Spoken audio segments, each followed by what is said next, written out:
नमस्कार। प्रधानमंत्री नरेंद्र मोदी के साइप्रस दौरे पर आयोजित इस विशेष कार्यक्रम में आप सबका बहुत बहुत स्वागत। आपके साथ मैं हूं ममता चोपड़ा। प्रधानमंत्री 3 देशों के दौरे के पहले चरण में साइप्रस में हैं और ये दौरा कूटनीतिक नजरिए से बहुत महत्वपूर्ण माना जा रहा है, खासकर ऐसे समय में जब भारत वैश्विक मंच पर अपनी रणनीतिक भूमिका को मजबूत कर रहा है। और प्रधानमंत्री का ये दौरा भारत की वैश्विक रणनीतिक सोच का ही एक हिस्सा है। प्रधानमंत्री की यात्रा से नई दिल्ली और निकोसिया के रिश्तों में भी सकारात्मक बदलाव आएगा, इस बात की उम्मीद की जा रही है। साइप्रस 1 जनवरी से यूरोपीय संघ परिषद की अध्यक्षता भी संभालेगा, तो यूरोपीय संघ के साथ भी भारत के रिश्तों को परिभाषित करेगा प्रधानमंत्री का ये दौरा, जो 2 दशकों में किसी भारतीय प्रधानमंत्री की ये साइप्रस यात्रा है। कई क्षेत्रों में सहयोग में साझेदारी की संभावना को भी बढ़ावा मिलेगा, इस बात की भी उम्मीद की जा रही है। तो आज के इस कार्यक्रम में हम इन तमाम विषयों पर करेंगे विस्तार से चर्चा। हमारे साथ जुड़ेंगे विशेषज्ञ भी, जानने की कोशिश करेंगे उनसे भी इस यात्रा से जुड़े विभिन्न आयाम, क्योंकि आज का दिन बेहद महत्वपूर्ण है। क्यों है ये यात्रा महत्वपूर्ण, इसका भी लेंगे जवाब। लेकिन ये एक कार्यक्रम है जिसमें हम इन तमाम बिंदुओं पर करेंगे चर्चा। आगे बढ़े तो आपके सामने ये जरूर तथ्य रखना चाहेंगे कि कल चूंकि प्रधानमंत्री के दौरे का पहला दिन था, तो पहले दिन कल प्रधानमंत्री ने सीईओ फोरम में प्रधानमंत्री ने भाग लिया। और इस सीईओ फोरम में प्रधानमंत्री ने जहां एक और भारत के वैश्विक स्तर पर जो विकास के आयाम है उनको छूता नजर आ रहा है, उनको सामने रखा, तो साथ ही ईज ऑफ डूइंग बिजनेस के साथ साथ प्रधानमंत्री ने ट्रस्ट ऑफ डूइंग बिजनेस की भी बात की। तो भारत साइप्रस की जब आज रणनीतिक साझेदारी को नया आयाम मिलने की बात होगी, तो उम्मीद की जा रही है कि क्षेत्रीय रक्षा सुरक्षा के मुद्दों पर भी बात होगी। व्यापक वैश्विक और क्षेत्रीय मुद्दों पर विचार विमर्श होगा। दोनों देशों के राष्ट्राध्यक्ष इन तमाम महत्वपूर्ण मुद्दों पर चर्चा करेंगे। और साथ ही आज दोपहर भोज के साथ साइप्रस यात्रा का समापन होगा। तो ये एक यात्रा है जिससे बहुत उम्मीदें लगाई जा रही हैं। प्रेसिडेंशियल पैलेस में आज प्रधानमंत्री का औपचारिक स्वागत किया जाएगा। साइप्रस दिल खोल के भारत के प्रधानमंत्री का स्वागत कर रहा है। साइप्रस के राष्ट्रपति और प्रधानमंत्री नरेंद्र मोदी के बीच उच्च स्तरीय वार्ता होनी है। और इस वार्ता के साथ ही व्यापार, निवेश, शिक्षा, डिजिटल सहयोग, तमाम ऐसे मुद्दे हैं जिन पर चर्चा होने की उम्मीद है। और इनमें क्षेत्रीय सुरक्षा के मुद्दे पर भी चर्चा जारी है, इस पर भी चर्चा हो सकती है और कुछ महत्वपूर्ण निर्णय दोनों देशों के द्वारा लिए जा सकते हैं। तो व्यापक वैश्विक और क्षेत्रीय मुद्दे हैं जिन पर विचार विमर्श होना है, जिसके साथ ही न केवल वैश्विक रणनीति बल्कि क्षेत्रीय रणनीति के भी विभिन्न आयामों को छुआ जाएगा जब ये वार्ता आगे बढ़ेगी। और उसके बाद दोपहर भोज के साथ साइप्रस यात्रा का समापन होगा। तो प्रधानमंत्री नरेंद्र मोदी का आज का व्यस्त कार्यक्रम रहेगा, लेकिन उससे पहले अगर हम कल के दिन की बात करें तो प्रधानमंत्री नरेंद्र मोदी ने साइप्रस दौरे के पहले दिन यानी कल सीईओ फोरम की बैठक में वे शामिल हुए और दोनों देशों के बीच निवेश, प्रौद्योगिकी और द्विपक्षीय व्यापार को बढ़ाने की दिशा में ये बैठक बहुत ही महत्वपूर्ण रही, क्योंकि सतत विकास की दिशा में हरित ऊर्जा, डिजिटल अर्थव्यवस्था के क्षेत्र में दोनों देशों के बीच किस तरीके से सहयोग आगे बढ़ सकता है, कौन से नए अवसर सामने आ सकते हैं, इन बिंदुओं पर भी विचार विमर्श किया गया। वहीं इनोवेशन या फिर आर्टिफिशियल इंटेलिजेंस की तकनीक की बात करें तो इन भविष्य की नीतियों पर भी चर्चा हुई। भारत साइप्रस में 10वां बड़ा निवेशक है। और इससे पहले प्रधानमंत्री नरेंद्र मोदी साइप्रस पहुंचे तब साइप्रस के राष्ट्रपति निकोस क्रिस्टोदुलिदिस ने स्वयं एयरपोर्ट पर पहुंचकर प्रधानमंत्री नरेंद्र मोदी का स्वागत भी किया। तो प्रधानमंत्री नरेंद्र मोदी ने जब कल सीईओ फोरम में तमाम दिग्गजों के साथ, व्यापार जगत के दिग्गजों के साथ बैठक की, जिसमें साइप्रस के सीईओज, कंपनीज के सीईओज के साथ साथ भारत के भी व्यापार जगत के दिग्गज शामिल थे, तो उसमें व्यापार के क्षेत्र में किस तरीके से आगे बढ़ा जा सकता है, इस पर जरूर सबने चर्चा की। और ये इन मायनों में महत्वपूर्ण रहा कि प्रधानमंत्री ने सीईओ फोरम के समक्ष इस तस्वीर को भी रेखांकित किया कि किस तरीके से पिछले 1 दशक में भारत ने व्यापार और निवेश के मोर्चे पर कदम उठाए हैं। न केवल ढांचागत विकास हो रहा है बल्कि प्रशासनिक व्यवस्था में भी इस तरीके का आमूलचूल बदलाव किया जा रहा है कि ईज ऑफ डूइंग बिजनेस को आगे बढ़ाया जाए। प्रधानमंत्री का ये कथन सीईओ फोरम में बहुत महत्वपूर्ण रहा, जहां प्रधानमंत्री ने कहा कि हम ईज ऑफ डूइंग बिजनेस के साथ साथ ट्रस्ट ऑफ डूइंग बिजनेस पर भी ध्यान दे रहे हैं, क्योंकि विश्वास बहुत महत्वपूर्ण है। और जब हम साइप्रस जैसे एक पुराने दोस्त के साथ बात करते हैं तो वहाँ की कंपनीज जिनका काफ़ी बड़ी तादाद में जो निवेश भारत में कर रही हैं, ऐसे में भारत किस तरीके से डिजिटल के स्तर पर भी, डिजिटल के मंच पर भी आगे बढ़ रहा है, विभिन्न देशों के साथ अपनी तकनीक को साझा कर रहा है। और इसी मायने में, इसी के आधार पर प्रधानमंत्री ने इस बिंदु को भी सामने रखा और आमंत्रित किया कि साइप्रस की कंपनियां भारत में आएं और भारत में आकर वे निवेश करें, भारत की विकास गाथा में वो भी महत्वपूर्ण साझेदार बने। क्योंकि हम ये जानते हैं कि लगभग 63 वर्ष की एक साझेदारी और प्रमाणित दोस्ती है जो भारत और साइप्रस के रिश्तों को परिभाषित करती है। और जब इतना गहरा जुड़ाव हो, जब विभिन्न मंचों पर, विभिन्न इतिहास के अध्यायों में दोनों देश साथ खड़े हुए नजर आए हैं, तो वो इस विश्वास को और मजबूत करता है। और यही कारण है कि साइप्रस एक छोटा सा देश है, लेकिन इसकी महत्ता अपने भौगोलिक स्थिति की वजह से, रणनीतिक कारणों से बहुत अधिक है, जिस पर हम चर्चा भी करेंगे अपने इस कार्यक्रम में। लेकिन इसी महत्ता को रेखांकित करते हुए ऑपरेशन सिंदूर के बाद, ये गौर करने वाली बात है कि ऑपरेशन सिंदूर के बाद प्रधानमंत्री का पहला दौरा साइप्रस में हो रहा है और यहाँ से सीधे प्रधानमंत्री G7 की बैठक में जाएंगे। लेकिन साइप्रस के इस दौरे के दौरान प्रधानमंत्री नरेंद्र मोदी की जो भी बातचीत साइप्रस के साथ होगी या जिन भी समझौतों पर हस्ताक्षर होंगे और जो भी संभावनाएं दोनों देशों के रिश्तों के बीच तलाशी जा रही हैं, वो दोनों देशों के भविष्य के रिश्तों को में एक नया अध्याय जोड़ती नजर आएंगी। तो प्रधानमंत्री नरेंद्र मोदी का कल जिस तरह से साइप्रस के राष्ट्रपति ने स्वयं स्वागत किया, ये दृश्य आप सीधे देख रहे हैं साइप्रस की राजधानी निकोसिया से प्रधानमंत्री नरेंद्र मोदी की अगवानी करते हुए निकोसिया के राष्ट्रपति, जहां पर राष्ट्रपति पैलेस में प्रधानमंत्री को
तो आप ये दृश्य देख रहे हैं सीधे साइप्रस की राजधानी निकोसिया से, जहां प्रेसिडेंशियल पैलेस में प्रधानमंत्री का औपचारिक स्वागत किया गया, जिसके बाद इस वक्त प्रधानमंत्री अपने प्रतिनिधिमंडल के साथ राष्ट्रपति का इंट्रोडक्शन करवाते हुए, उनका परिचय करवाते हुए, साइप्रस और भारत दोनों ऐतिहासिक रूप से गहरे दोस्त रहे हैं और ऐसे में प्रधानमंत्री का ये दौरा साइप्रस के लिए भी बहुत अहमियत रखता है।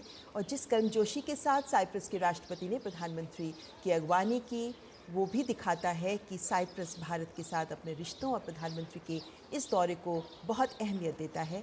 23 वर्षों के बाद भारत के प्रधानमंत्री का ये साइप्रस दौरा हो रहा है। राष्ट्रगान के साथ प्रधानमंत्री का औपचारिक स्वागत हुआ, दोनों देशों का राष्ट्रगान, जिसके बाद प्रधानमंत्री और साइप्रस के राष्ट्रपति ने अपने अपने प्रतिनिधिमंडल से एक दूसरे का परिचय करवाया। और इससे पहले हम जानते हैं कि किस तरीके से प्रधानमंत्री ने यहाँ आर्च बिशप मकारियोस III इनकी प्रतिमा पर फूल अर्पण किए। और आपको बता दें कि archbishop Makarios III Cyprus के पहले राष्ट्रपति थे, एक अत्यंत सम्मानित शख्सियत जिन्होंने साइप्रस की आज़ादी में बहुत महत्वपूर्ण योगदान दिया। और उनके सम्मान स्वरूप प्रधानमंत्री नरेंद्र मोदी ने उन्हें फूल अर्पण किए। और अब से कुछ ही देर में दोनों देशों के बीच उच्च स्तरीय प्रतिनिधिमंडल स्तर की वार्ता होगी, जिसमें दोनों देशों के भविष्य के रिश्तों को दशा दिशा किस तरह मिलेगी, इस पर सबकी नज़र रहेगी। बहुत से महत्वपूर्ण क्षेत्र हैं जहां दोनों देश मिलकर आगे बढ़ना चाहते हैं। और ये हैंडशेक जो गर्मजोशी से एक दूसरे का हाथ थामते दोनों देशों के राष्ट्राध्यक्ष, ये दिखाता है कि किस तरीके से दोनों देश एक दूसरे के साथ जो ऐतिहासिक संबंध हैं, सांस्कृतिक संबंध हैं, उन्हीं रणनीतिक संबंधों को और नई दिशा और आयाम उनके साथ जोड़ना चाहते हैं। दोनों देश इसको लेकर प्रतिबद्ध नजर आते हैं, क्योंकि इतिहास में हर दौर में दोनों देश एक दूसरे के साथ लगातार मजबूती से खड़े रहे। और आज जब भारत के प्रधानमंत्री वहां पहुंचे हैं, तो साइप्रस उनकी इस विजिट को, उनके इस दौरे को अत्यंत महत्व देता नजर आ रहा है। और अब से कुछ ही देर में जब प्रतिनिधिमंडल स्तर की वार्ता होगी, तो जो सहयोग होंगे, जो समझौते होंगे, सहयोग के जो क्षेत्र होंगे, वो सारी तस्वीर भी हमारे सामने आएगी, जिसके बाद ये भी समझ में आ सकता है कि जिस तरीके से भारत लगातार नए नए क्षेत्रों में सहयोग की संभावनाएं विभिन्न देशों के साथ तलाशता है, उसके मद्देनज़र जो हमारी मल्टी डायमेंशनल डिप्लोमेसी है जिसको हम आगे बढ़ा रहे हैं, उसके मद्देनज़र साइप्रस की महत्ता भी सामने आएगी। और इस वक्त हमारे साथ कुछ विशेष मेहमान भी जुड़ गए हैं, आपका परिचय करवा देते हैं। हमारे साथ इस वक्त जुड़े हुए हैं प्रभुदयाल जी, जो पूर्व वरिष्ठ राजनयिक हैं। प्रभुदयाल जी, बहुत बहुत स्वागत है आपका।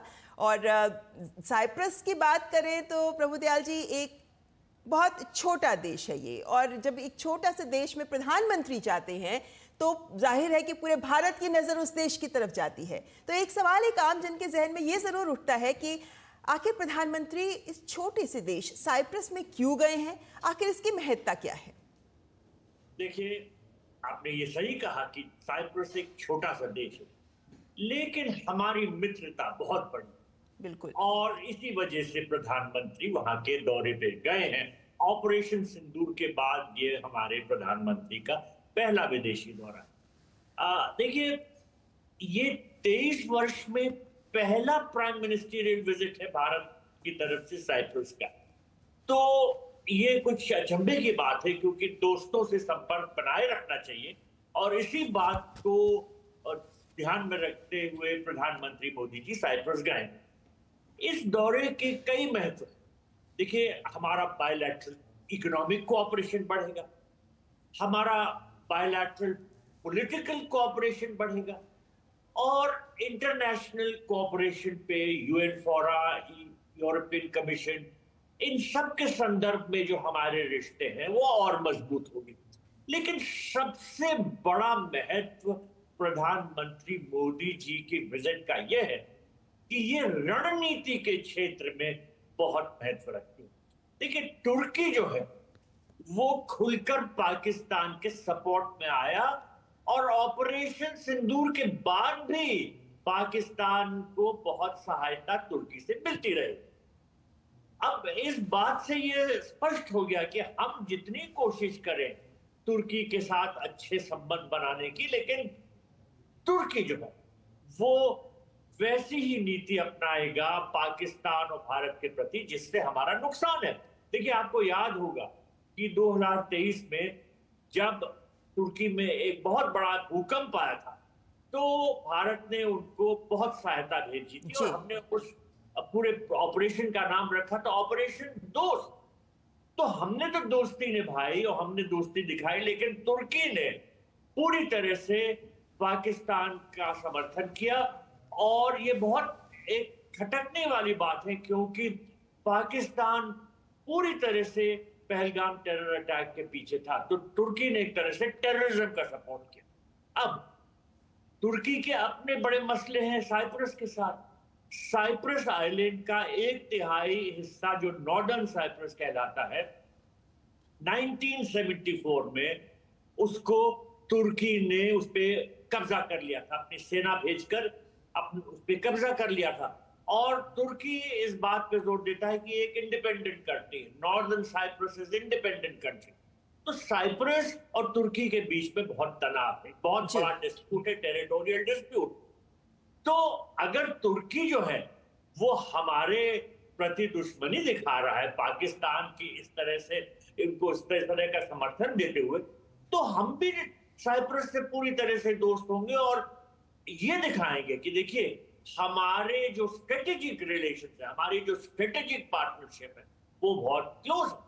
इसके अलावा देखिए बहुत से ऐसे महत्वपूर्ण लेकिन मुद्दे। प्रभु दयाल जी, ये जो आपने बिंदु अभी उठाया है, जाहिर है कि वैसे तो अगर हम साइप्रस की बात करते हैं तो नॉर्दर्न साइप्रस जिसपे तुर्की का कब्जा है, उसी तरीके की स्थिति है ये कहीं ना कहीं कि जैसे पाकिस्तान ने अवैध कब्जा किया हुआ है हमारे कश्मीर पर, इसी तरीके से तुर्की ने अवैध कब्जा किया हुआ है साइप्रस, उत्तरी साइप्रस पर। और ये अवैध इस वजह से कि कोई देश, संयुक्त राष्ट्र इसे मान्यता नहीं देता, सिर्फ तुर्की ही इसे मान्यता देता है, जिसका मतलब ये अवैध ही कब्जा है। यूनाइटेड नेशंस खुद चाहता है कि इन दोनों क्षेत्रों का, साइप्रस का एकीकरण हो जाए, लेकिन अभी तक हो नहीं पाया है।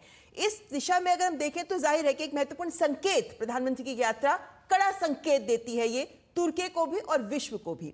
जैसा कि कई आयाम आपने कहा इस दौरे के हैं, लेकिन अगला बड़ा आयाम, क्योंकि आपने बहुत नजदीक से राजनय को देखा है, परखा है, अनुभव किया है, तो जब हम साइप्रस की बात करते हैं और साइप्रस 1 जनवरी से यूरोपीय संघ की अध्यक्षता संभालेगा, और चूंकि हमारा यूरोपीय संघ के साथ एफटीए यानी हमारा फ्री ट्रेड एग्रीमेंट लगभग पूरा हो गया है, साल के अंत तक ये फाइनल हो जाएगा।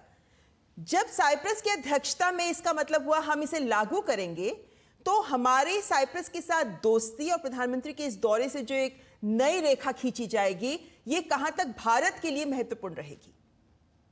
देखिए, साइप्रस की जो अध्यक्षता है यूरोपियन यूनियन की, वो कई मायनों में बहुत अहमियत रखती है हमारे लिए। जैसा आपने जिक्र किया, फ्री ट्रेड एग्रीमेंट पे बात हो रही है और काफी आगे बढ़ चुकी है। अब कुछ ही चैप्टर्स बाकी हैं फ्री ट्रेड एग्रीमेंट के, जिन पे अभी समझौता होना बाकी है।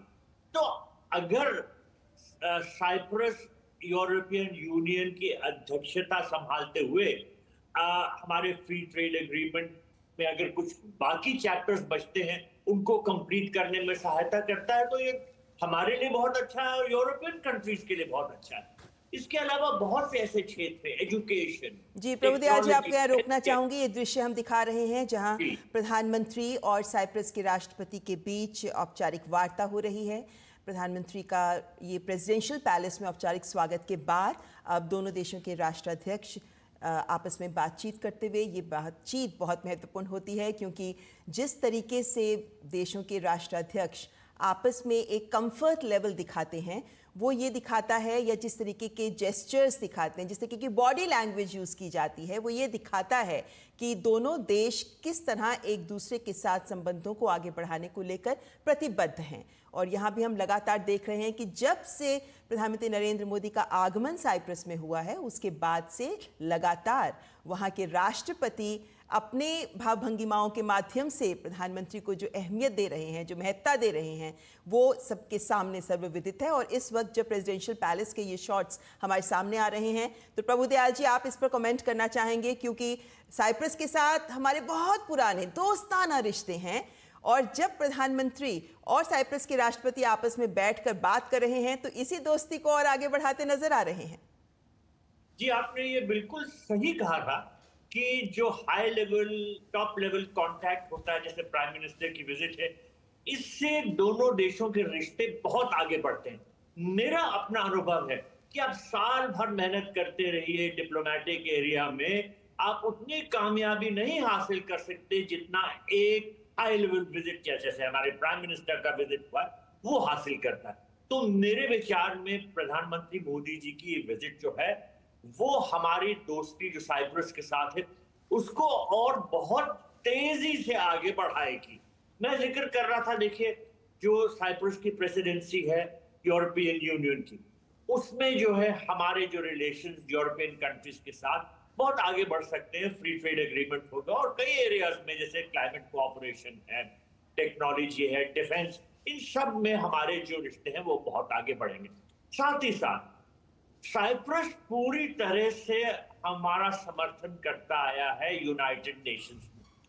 हम चाहते हैं कि हम यूनाइटेड नेशंस की जो सिक्योरिटी काउंसिल है उसके परमानेंट मेंबर बने और बनना भी चाहिए। देखिए ये सिक्योरिटी काउंसिल की स्थापना 1945 में हुई थी, तब हम आजाद भी नहीं थे और आज हम बहुत बड़े महत्वपूर्ण देश हैं, 5th लार्जेस्ट इकोनॉमी है, ग्लोबल स्फीयर में बहुत बड़े प्लेयर हैं। तो ये हमारा हक बनता है कि हम यूएन सिक्योरिटी काउंसिल के परमानेंट मेंबर बने और साइप्रस एक ऐसा देश है वो पूरी तरह से हमारा समर्थन करता है। तो मल्टीलैटरल एरिया में साइप्रस का हमारे साथ जो कोऑपरेशन है बड़ा महत्वपूर्ण है, बहुत तेजी से चला आ रहा है, बहुत पुराने समय से चला आ रहा है और प्राइम मिनिस्टर की विजिट इस कोऑपरेशन को भी आगे बढ़ा सकती है। जी बिल्कुल। जी इस वक्त हमारे एक साथ और अंशु जोशी भी जुड़ गई हैं। प्रभुदयाल जी, मैं उनका भी रुख करना चाहूंगी। अंशु जोशी जो school of international studies JNU से प्रोफेसर हैं। अंशु जी, ये जो दृश्य हम दर्शकों के सामने लेकर आ रहे हैं जहां साइप्रस के राष्ट्रपति निकोस क्रिस्टोदुलिदिस के साथ प्रधानमंत्री नरेंद्र मोदी की 1-to-1 वार्ता हो रही है, इन पर भी आपकी प्रतिक्रिया चाहेंगे क्योंकि 23 वर्षों के बाद हमारे प्रधानमंत्री पहुंचे हैं साइप्रस और भारत के वैश्विक रणनीति में साइप्रस की अहमियत को भी आप कैसे रेखांकित करेंगी? ममता जी, ये बहुत महत्वपूर्ण दृश्य हम अपने सामने देख रहे हैं। हम देख रहे हैं कि भारत और साइप्रस के प्रधान साथ बैठे हैं, द्विपक्षीय वार्ता चल रही है। साइप्रस के साथ भारत के पुराने अच्छे मित्रपूर्ण संबंध रहे हैं। यदि हम साइप्रस को देखें तो एक सामरिक दृष्टि से महत्वपूर्ण देश है और भारत का सहयोगी देश रहा है। यूरोपियन यूनियन का 2004 से सदस्य है और अब हम महत्वपूर्ण इसका बिंदु देखें तो यूरोपियन यूनियन के साथ भारत की फ्री ट्रेड अग्रीमेंट को लेकर के बातचीत लगभग अंतिम चरण में है। ऐसी आशा जताई जा रही है कि 2025 के अंत तक ये अग्रीमेंट जो है वो अनाउंसमेंट की स्थिति पर या फाइनल डिक्लेरेशन की स्थिति तक पहुंच सकता है। और अगले वर्ष हम सब जानते हैं कि साइप्रस के पास इसकी रोटेटिंग प्रेसिडेंसी आने वाली है यूरोपियन यूनियन की। तो फिर ऐसा दिखाई पड़ता है कि जो ये फाइनल होकर के सब अनाउंसमेंट होगा ये साइप्रस की अध्यक्षता में हो। और इस दृष्टि से भी, आर्थिक दृष्टि से यदि हम देखें तो द्विपक्षीय स्तर पर भी हमारे अच्छे संबंध साइप्रस के साथ हैं। अच्छा निवेश यदि हम देखें तो 9वां, 10वां, 11वें पायदान पर हम साइप्रस को पाएंगे। और साइप्रस की अपनी जो आर्थिक नीतियां हैं ममता जी, वो लचीली हैं, वो मॉरिशस की तरह हैं। तो इस प्रकार की जो लचीली आर्थिक नीतियों वाले देश हैं, निश्चित तौर पर भारत के लिए साझेदारी को बढ़ाने के लिए ये एक अच्छा बिंदु है। और इस दृष्टि से भी साइप्रस भारत का जो एक आर्थिक सहयोग है उस दिशा में दोनों ही देश तेजी से आगे बढ़ रहे हैं। तो हम चाहे सामरिक संबंधों की बात करें, हम सांस्कृतिक संबंधों की बात करें, हम आर्थिक संबंधों की बात करें, निश्चित तौर पर भारत और साइप्रस द्विपक्षीय स्तर पर भी सहयोगी देश के रूप में दिखाई पड़ते हैं। साइप्रस अलग अलग जो बहुपक्षीय मंचों पर भारत रिफॉर्म्स की बात कर रहा है, यूनाइटेड नेशंस में जो यूएनएससी में परमानेंट सीट के लिए भारत बात कर रहा है, साइप्रस तगड़े तरीके से इसमें भारत का सहयोग करता है, भारत का समर्थन करता है। तो फिर हर दृष्टि से जब हम देखते हैं तो ये एक ऐसा देश है जो हम भारत का लाइक माइंडेड नेशन कह सकते हैं। तो प्रधानमंत्री जी का जो ये दौरा है साइप्रस का, कनाडा का G7 जो ये समिट होने वाला है उसमें शिरकत करने वाले हैं, और क्रोएशिया का, तो ये जिस प्रकार के अभी वैश्विक समीकरण है, युद्धों से जिस प्रकार से दुनिया पूरी घिरी हुई है, तनाव जिस प्रकार से बढ़ता ही जा रहा है, तो उन सारे संदर्भों में इस प्रकार के देशों के साथ बातचीत करना और कैसे वैश्विक शांति सुरक्षा के साथ द्विपक्षीय स्तर पर संबंधों को आगे ले जाया जाए, इस लिहाज से भी बातचीत करना और कुछ अच्छे फैसले लेना, तो एक आशान्वित दृष्टि से हम इस वार्ता को देख सकते हैं। जी बिल्कुल, उम्मीदें बहुत हैं इस वार्ता से, क्योंकि दोनों देश अब अपने संबंधों को आगे बढ़ाने को लेकर और इनमें कुछ नए आयाम, नए क्षेत्र सहयोग के जोड़ने को लेकर भी प्रतिबद्ध नजर आ रहे हैं। प्रभुदयाल जी, इतिहास तो हमारे सामने है कि किस तरीके से गुटनिरपेक्ष आंदोलन की बात करें और एनएसजी की बात करें, आईएईए की बात करें, तमाम मोर्चों पर जब भारत का भी असैन्य परमाणु कार्यक्रम था उसको लेकर भी सहयोग मिला, और अब आज की डेट में बात करें तो यूएनएससी में भी साइप्रस भारत के साथ खड़ा नजर आ रहा है। सहयोग हर मंच पर किया गया है, लेकिन अब आगे बढ़कर भविष्य की जो योजनाएं हैं, खासकर जिस तरीके का भू राजनीतिक बदलाव हमें इस पूरे क्षेत्र में मिडिल ईस्ट से लेकर तमाम अन्य जो संघर्ष चल रहे हैं उनके परिप्रेक्ष्य में हम देखें तो उनके नजरिए से भी भौगोलिक रूप से साइप्रस की स्थिति भारत के लिए कैसे महत्वपूर्ण है?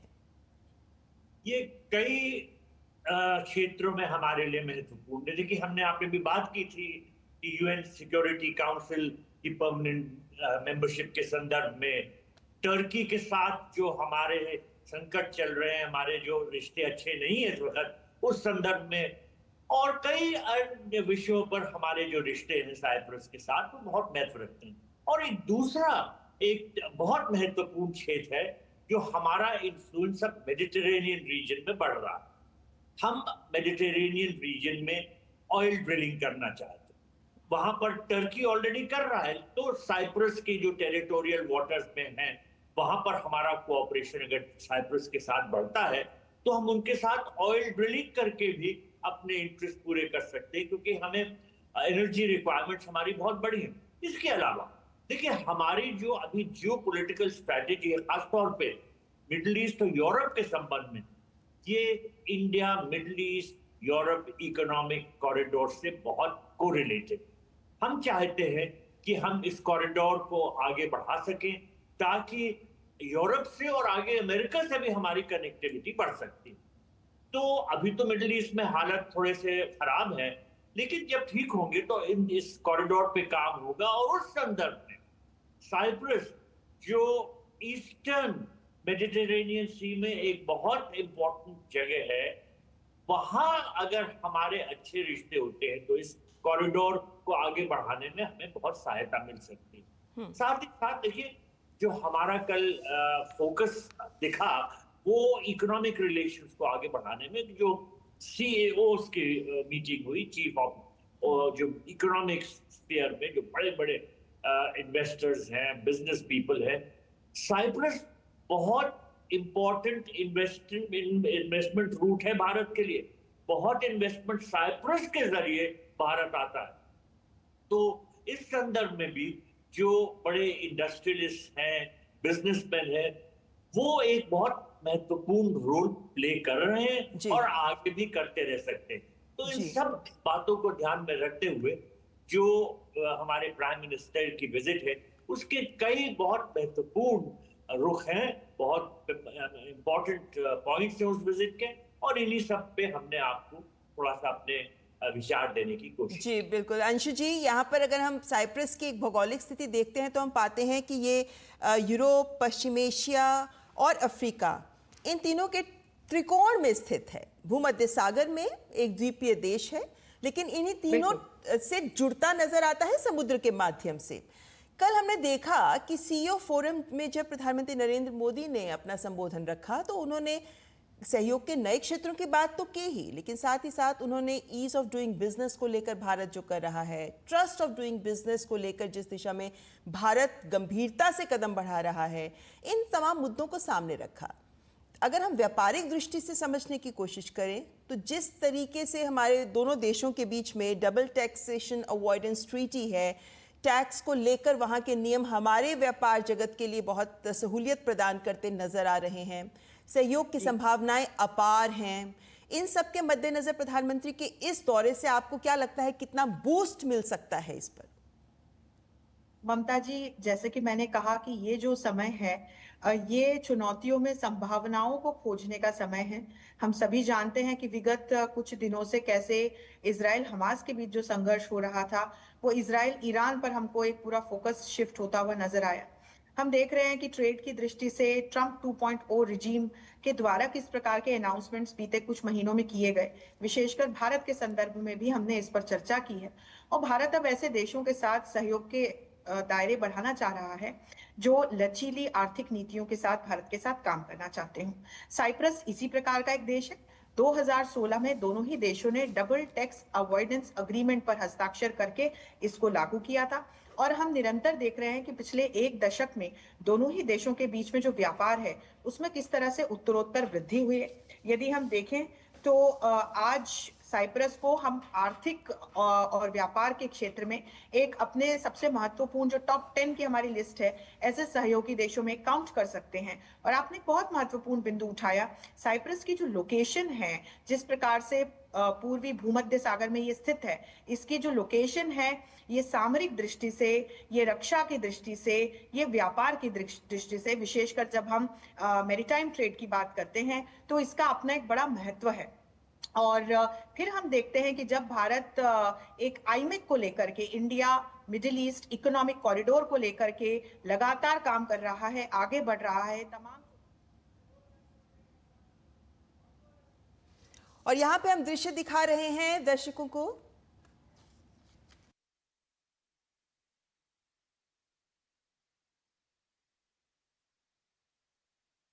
और एक्सेलेंसी राष्ट्रपति जी,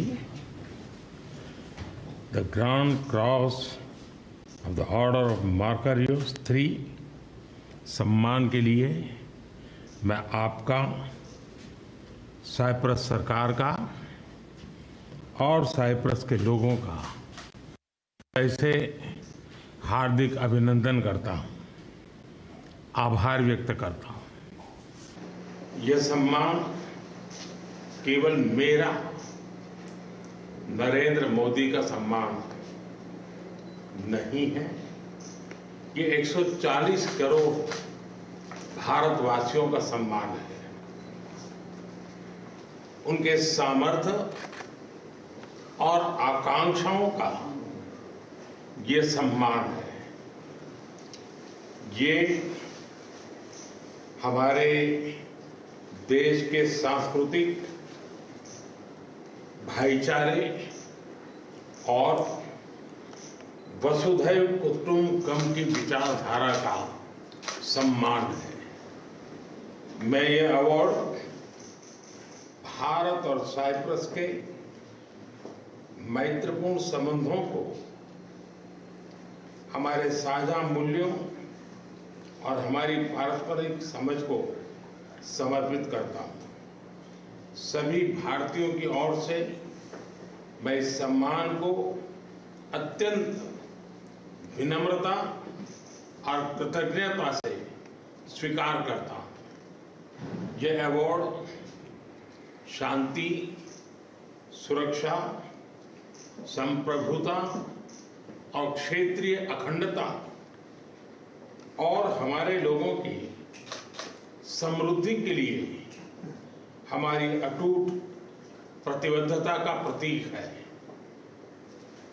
एक्सेलेंसी, मैं इस सम्मान को भारत और साइप्रस के संबंधों के प्रति एक जिम्मेदारी के रूप में इसका महत्व मैं समझता हूं और मैं उस भाव से इसको लेता हूं। मुझे पूरा विश्वास है कि हमारी सक्रिय साझेदारी आने वाले समय में और भी नई ऊंचाइयों को छुएगी।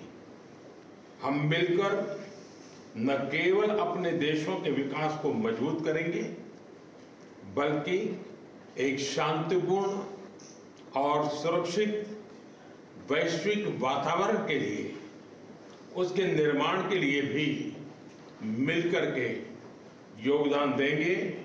मैं फिर एक बार इस सम्मान के लिए आपका हृदय से बहुत बहुत आभार व्यक्त करता हूं।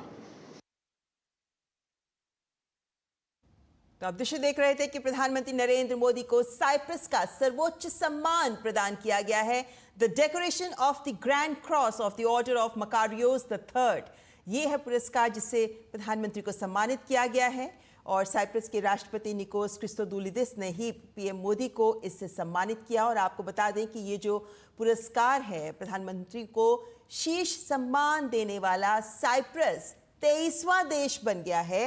विभिन्न देशों के द्वारा प्रधानमंत्री को अपने देशों के सर्वोच्च सम्मान से नवाजा गया है और अब आज साइप्रस ने भी प्रधानमंत्री नरेंद्र मोदी को साइप्रस के सर्वोच्च सम्मान से नवाजा है। और जो इसका नाम है उस पर गौर करिए, the decoration of the grand cross of the order of archbishop the Makarios the third.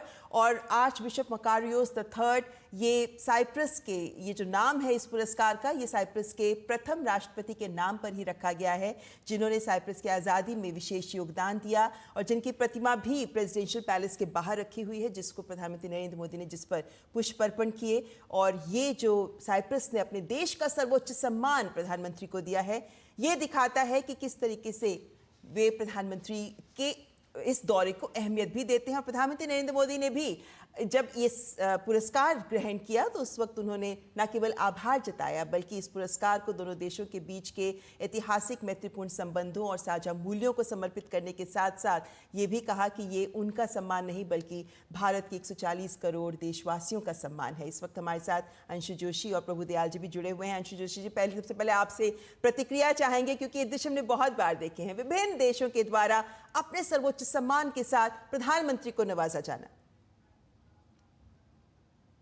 जी, आपसे जवाब लूंगी मैं अंशु जी, लेकिन उससे पहले आइए दर्शकों को एक बार पुनः दिखा देते हैं ये दृश्य जहां प्रधानमंत्री को साइप्रस के सर्वोच्च सम्मान से नवाजा गया।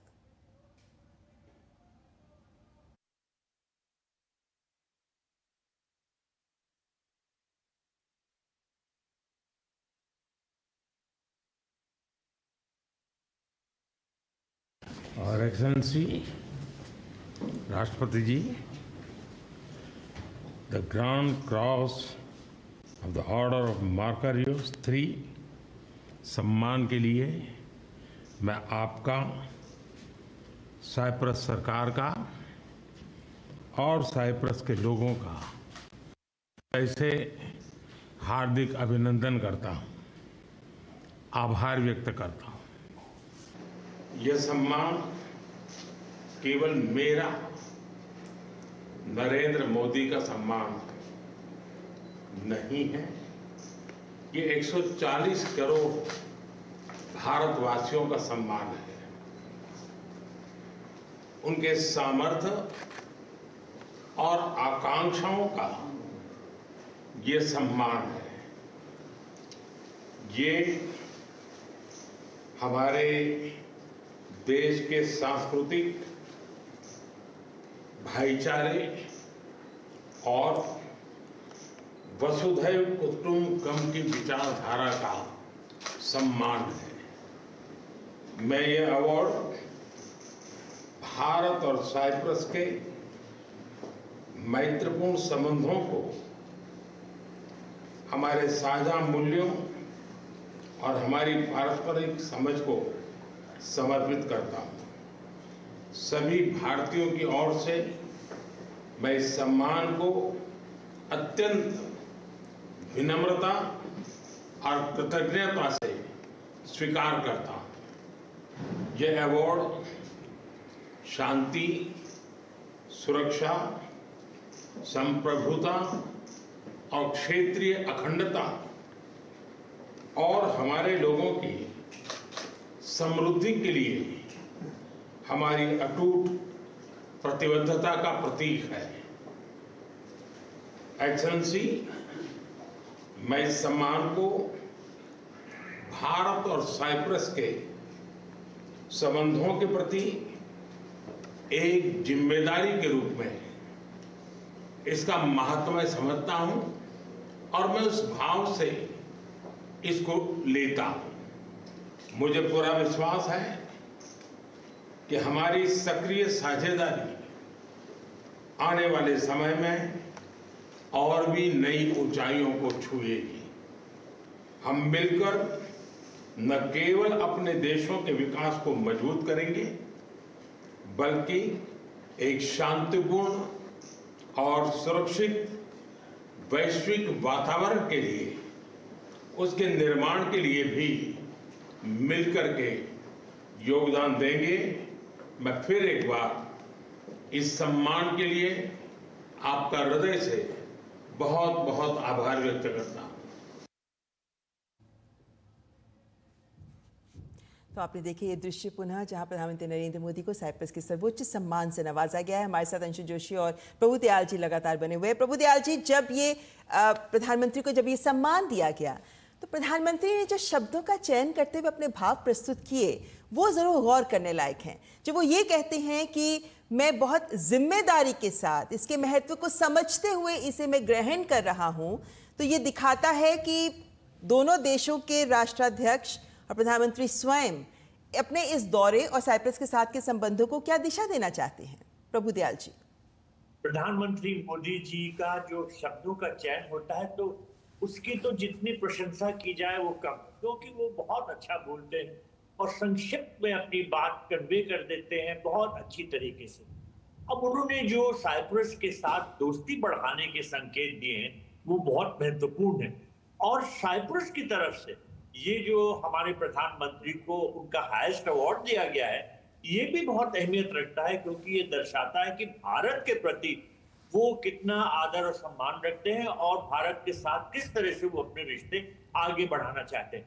तो मेरे विचार में ये एक मामूली बात नहीं है, ये अवार्ड सेरेमनी ये एक बहुत इंपॉर्टेंट स्टेप है दोनों कंट्रीज के जो बायलैटरल रिलेशंस हैं उनको आगे बढ़ाने के संबंध। जी अंशु जी, आपसे प्रतिक्रिया चाहूंगी जब प्रधानमंत्री कहते हैं कि हम विभिन्न देशों की क्षेत्रीय अखंडता और संप्रभुता, ये शब्द प्रधानमंत्री ने इनका प्रयोग किया है, वैश्विक शांति, वैश्विक स्तर पर शांति, ये तमाम जो शब्द हैं ये संकेत बहुत बड़े देते नजर आ रहे हैं इस मंच से।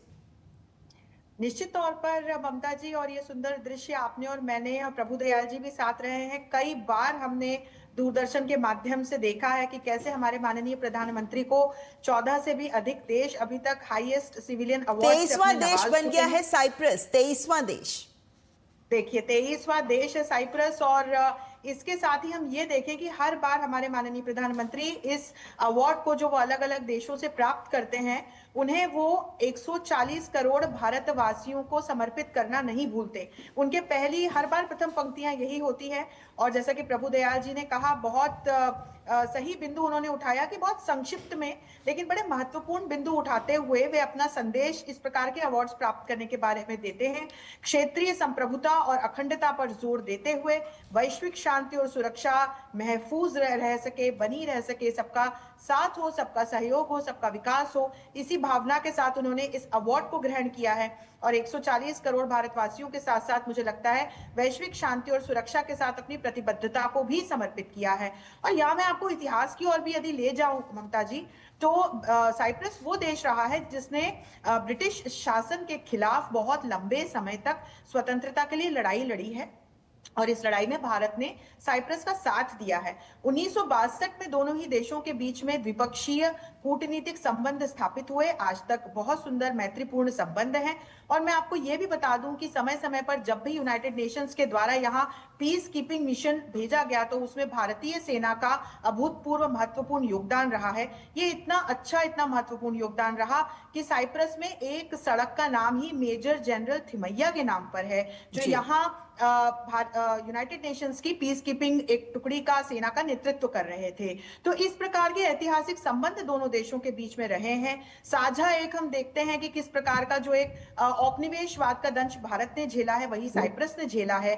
सामरिक दृष्टि से देखें तो साइप्रस, हम चर्चा कर रहे थे, बहुत महत्वपूर्ण एक उसकी लोकेशन है। और आज की जब हम तारीख में आते हैं, लौटकर हम देखते हैं वर्तमान और भविष्य की ओर देखते हैं, तो साइप्रस जैसे देशों की ओर ही भारत देख रहा है, न सिर्फ ग्लोबल साउथ की आवाज को मुखर करने के लिए बल्कि ऐसी इमर्जिंग इकोनॉमीज के साथ मिलकर के लचीली अर्थव्यवस्था के माध्यम से, आर्थिक नीतियों के माध्यम से भारत चाहता है कि तमाम ये जो इमर्जिंग इकोनॉमीज हैं, जो ये विकासशील देश हैं, ये विकसित देशों के ब्रैकेट में शामिल हों, वैश्विक अर्थव्यवस्था को भी एक उछाल मिले और इसमें सबका विकास हो, सब साथ में आगे बढ़े। इसी भावना के साथ आज ये द्विपक्षीय वार्ता भी हुई है, और हम सभी जानते हैं कि साइप्रस यूरोपियन यूनियन की रोटेटिंग प्रेसिडेंसी जो है उसके पास आने वाली है। और यहाँ मैं तुर्की का भी बिंदु जो है चर्चा में जोड़ना चाहती हूँ।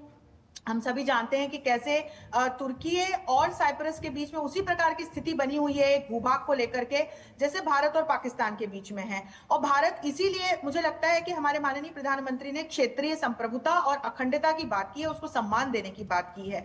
तो यदि हम इस दृष्टि से देखते हैं तो साइप्रस भी भारत की स्थिति को बखूबी समझता है, और यही कारण है कि साइप्रस वो देश है जिसने भारत पर हुए आतंकवादी हमलों की न सिर्फ निंदा की, ऑपरेशन सिंदूर के बाद भारत को पूरे सहयोग का आश्वासन दिया, अपना संदेश भेजा, और वैश्विक स्तर पर भारत को जब आवश्यकता पड़ती है, चाहे अंतरराष्ट्रीय मंच हो या हम द्विपक्षीय दृष्टि से देखें, तो भारत के साथ खड़ा हुआ नजर आता है। तो आप यूरोपियन यूनियन में अपनी एक एफटीए की दृष्टि से देख लें, आप अलग अलग दूसरे समझौतों की दृष्टि से देखें, आप आईमेक की दृष्टि से देखें, आप तुर्की से देखिए हमारे किस प्रकार से संबंध बीते कुछ वर्षों में हम देख रहे हैं कि कैसे अच्छे दिशा में नहीं जा रहे हैं।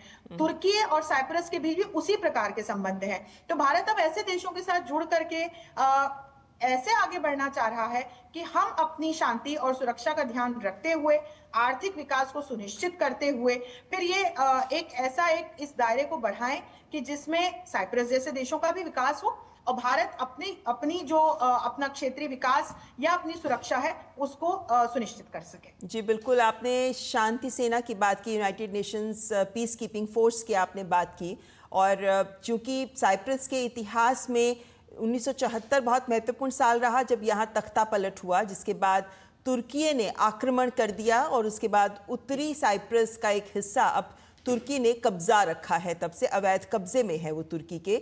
और तब से अब तक अगर हम देखें जो बफर जोन यूनाइटेड नेशंस का बना हुआ है, उत्तरी साइप्रस और अन्य साइप्रस का जो हिस्सा है 2/3 जिसको दक्षिणी साइप्रस मान रहे हैं हम, कि इन दोनों के बीच का एक बफर जोन है। इस बफर जोन में संयुक्त राष्ट्र की ही शांति सेना है जो शांति बनाए रखने का काम करती है, और भारत की ओर से 3 कमांडर्स अब तक अपनी सेवाएं साइप्रस में इस बफर जोन में यूनाइटेड नेशंस की पीस कीपिंग फोर्स के तहत दे चुके हैं। तो इस दृष्टिकोण से भी हम देखें तो जाहिर है कि भारत ने साइप्रस में शांति के लिए भी महत्वपूर्ण योगदान अभी तक देता आया है पीस कीपिंग फोर्स के माध्यम से।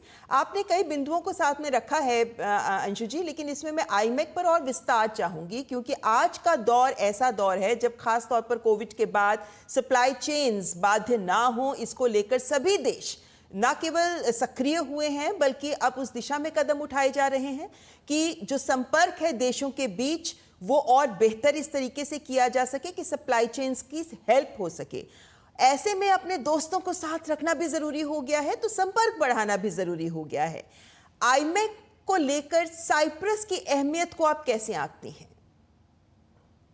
जैसे कि मैंने कहा कि यदि हम India Middle East economic corridor की बात करते हैं तो भारत ये प्रयास कर रहा है कि ये एक ऐसा क्षेत्रीय रिसर्च और इनोवेशन हब हो जिसमें न सिर्फ इस एक भौगोलिक क्षेत्र से जुड़े हुए बल्कि अन्य जो दूसरे देश हैं जो लाइक माइंडेड नेशंस हैं, साथ में आगे बढ़ना चाहते हैं, वो भी जुड़ सकें। ये प्लान्ड इंफ्रास्ट्रक्चरल और इन्वेस्टमेंट इनिशिएटिव है और इसके माध्यम से भारत और मिडिल ईस्ट के बीच में कनेक्टिविटी और ट्रेड को बढ़ाने के लिए काम चल रहा है, जिसमें यूरोप भी सीधा सीधा जुड़ते हुए हमें नजर आ रहा है।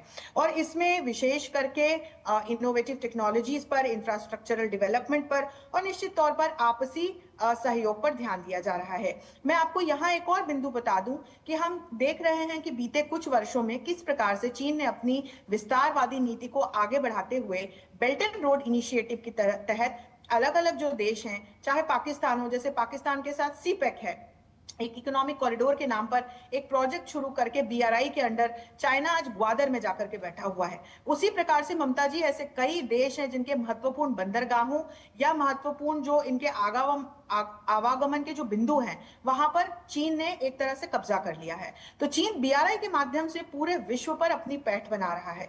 ऐसे समय में दोनों ही बिंदुओं से, चाहे हम सप्लाई चेन्स को रेजिलिएंट बनाने की बात कहें, हम इस प्रकार की बात करें कि जो अलग अलग प्रकार के हमारे प्रोडक्ट्स हैं, चाहे वो सेमीकंडक्टर इंडस्ट्री से जुड़े हुए हों, चाहे वो हमारे दूसरे एग्रीकल्चरल प्रोडक्ट्स की यदि हम बात करें, दूसरे यदि हम ऐसे महत्वपूर्ण एसेंशियल प्रोडक्ट्स की बात करें जिनका ट्रेड रूट बेटर करने के लिए ये तमाम कॉरिडोर्स के निर्माण की बात की जा रही है, जिसमें निर्बाध रूप से एक तो जो लॉजिस्टिक्स का जो आवागमन का समय है उसे कम किया जा सके और इस पर जो लागत आती है उसे कम किया जा सके, इसको लेकर के काम चल रहा है। तो दोनों ही बिंदुओं से, कि चाहे हम ये निर्बाध सप्लाई चेन की दृष्टि से देखें, चाहे हम सुगम आवागमन के इस पूरे एक मार्ग को बनाने की दृष्टि से देखें, या फिर हम चीन के BRI को कहीं ना कहीं कंटेन करने की दृष्टि से देखें, तो ये जो आईमेक है ये पूरे विश्व के लिए एक बहुत ही महत्वपूर्ण एम्बिशियस प्रोजेक्ट है, जिसमें इंडिया, मिडिल ईस्ट और यूरोप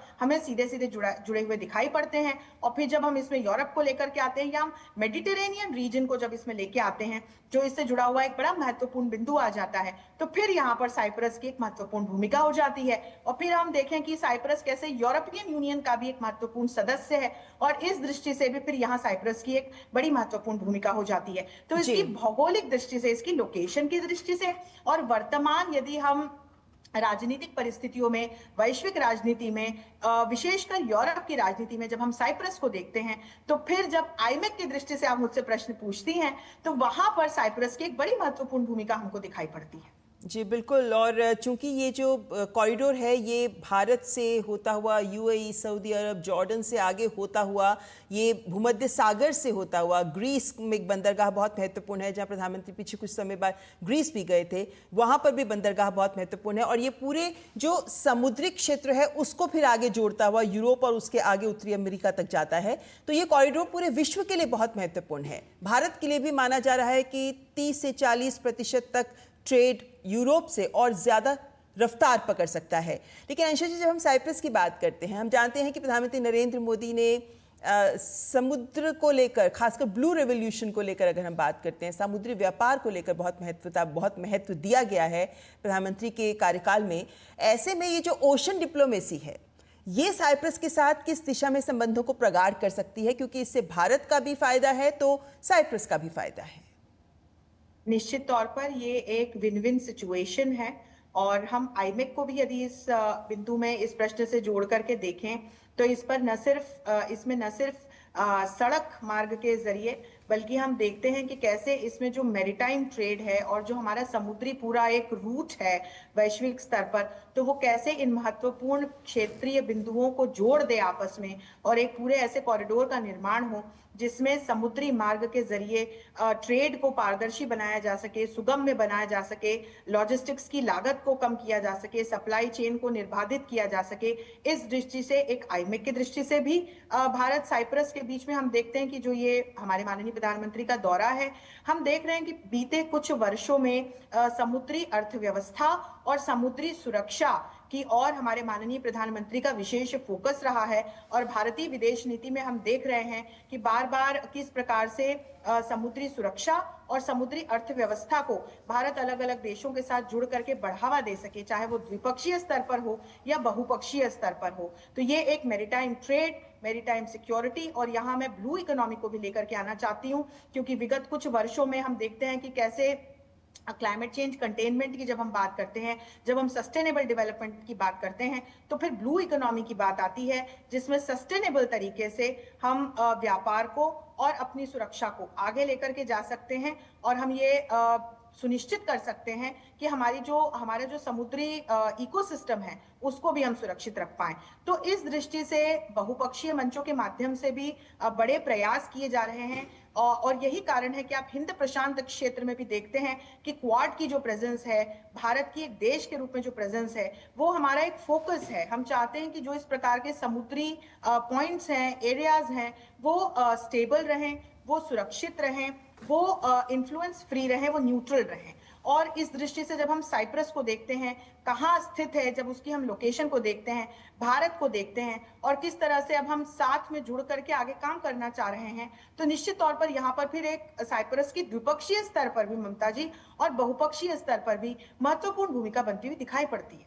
जी, जो साइप्रस में भारत के उच्चायुक्त हैं, उनका ये कथन आया है कि वो कहते हैं कि यहाँ काफ़ी समय से भारतवासी तो आते जाते रहे हैं। मतलब बहुत से लोग ये होंगे जो सोच रहे होंगे कि साइप्रस ये कहाँ है ये देश, लेकिन असलियत ये है कि भारत से बहुत से लोग साइप्रस जाते रहे हैं, वहां पर वो काम भी करते हैं, वहां पढ़ाई भी करते हैं।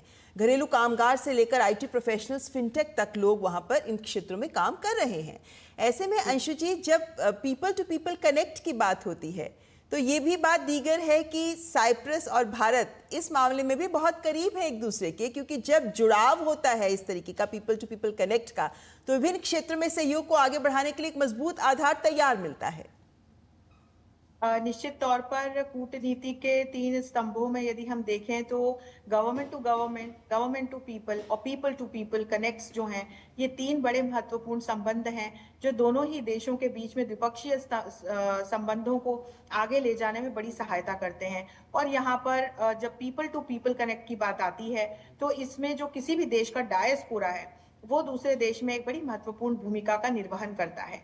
यदि हम साइप्रस को देखें तो ये कहना बिल्कुल गलत नहीं होगा कि जब हम अपने 140 करोड़ भारतवासियों से पूछें या यहाँ पर साइप्रस के बारे में पूछें तो बहुत बड़ी मात्रा में, जैसे एक अमेरिका को लेकर जिस तरह की एक पॉपुलैरिटी है, लोगों को पता है, ये यूरोप के जो प्रमुख देश हैं उनके बारे में जिस प्रकार से भारत के लोगों को पता है।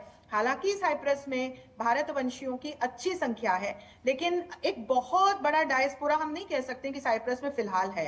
पीपल टू पीपल कनेक्ट की दृष्टि से जिस तरह का इतिहास दोनों देशों ने साझा किया है, जैसे कि मैंने आपको बताया कि साइप्रस की जो ब्रिटिश राज के खिलाफ लड़ाई थी उसमें जिस प्रकार से भारत ने सहायता की है, और अब जिस प्रकार से अलग अलग महत्वपूर्ण जो कोर सेक्टर्स है, चाहे वो फिनटेक का सेक्टर हो, चाहे आप बैंकिंग का सेक्टर ले लीजिए, आईटी का सेक्टर ले लीजिए, इससे जुड़े हुए जो लोग हैं वो साइप्रस में हमें रहते हुए नजर आ रहे हैं। मेडिकल प्रोफेशन से जुड़े हुए जो लोग हैं, इंजीनियर्स हमें साइप्रस में भारतवंशी मिलेंगे।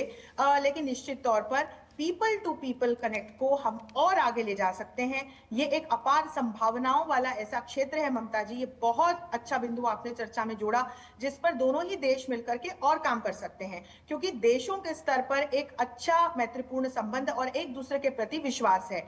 तो कैसे एक दूसरे के लोगों को, स्टार्टअप्स को इसके माध्यम से हम आकर्षित कर सकें और इसके माध्यम से फिर इन्वेस्टमेंट आकर्षित होगा। तो चाहे शिक्षा का क्षेत्र हो, संस्कृति का क्षेत्र हो, एग्रीकल्चर का क्षेत्र हो, इसके माध्यम से इन क्षेत्रों में हम अपार संभावनाओं को देख सकते हैं जिस पर हम आगे और काम कर सकते हैं। जी बिल्कुल। और वैसे कहा यह भी जा रहा है अंशु जी की जो खबरें आ रही हैं वो यही कि वहाँ पे बॉलीवुड फिल्में बहुत पसंद की जाती हैं, हमारा कल्चर वहाँ बहुत मशहूर है, लोग पसंद करते हैं, उससे कनेक्ट करते हैं। और योग भी है वहाँ पर, पूरे विश्व में योग छाया हुआ है। अंतर्राष्ट्रीय योग दिवस हमारे सामने है, अब 21 जून को मनाएंगे ये। लेकिन साइप्रस में भी योग और भारत की संस्कृति अपनी पैठ बनाए हुए है। आपको लगता है कि ये कुछ ऐसे बिंदु हैं जिन्हें आसान हो जाएगा और आगे बढ़ाना जब इस तरीके से सहयोग के नए अवसर सामने आएंगे? जैसे कल भी हमने देखा कि इस तरीके से आर्टिफिशियल इंटेलिजेंस की बात करें, सेमीकंडक्टर्स की बात करें, यानी जो आधुनिक तकनीक और आधुनिक ज़रूरतें हैं आज के दौर की, उन पर काम करने को लेकर अब संभावनाएं तलाशी जा रही हैं। तो ये जब संस्कृति के साथ जुड़ जाती हैं तो काम करना भी आसान हो जाता है विदेशों में।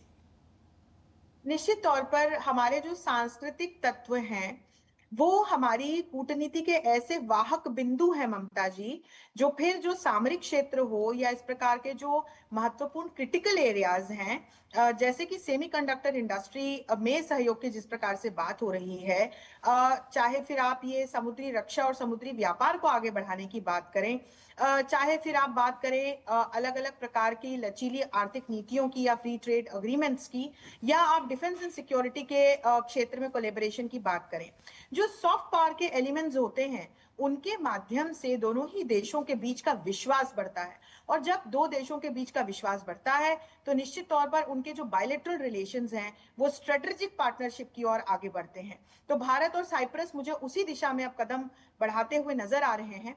भारत का आप मनोरंजन का क्षेत्र देख लें, भारत का भोजन देख लें, भारत का योग देख लें, ये न सिर्फ साइप्रस, ये आप यूरोप के दूसरे देश देखें, आप मिडिल ईस्ट की ओर जाकर के देखें, आप अमेरिका में जाकर के देखें, आप लैटिन अमेरिका में जाकर के देखें, आप एशिया के दूसरे देशों में जाकर के देखें, हम सभी जानते हैं कि किस प्रकार से हमारा आयुर्वेद, हमारा योग, हमारा जो मनोरंजन उद्योग है, हमारे जो कपड़े हैं, हमारा जो भोजन है, एक ओवरऑल हमारी जो संस्कृति है, हमारी जो डे टू डे लाइफ है, वो किस तरह से लोग पसंद कर रहे हैं, क्योंकि वो सस्टेनेबल है। हम प्रकृति को आज से नहीं, हम हजारों वर्षों से उसकी आराधना कर रहे हैं।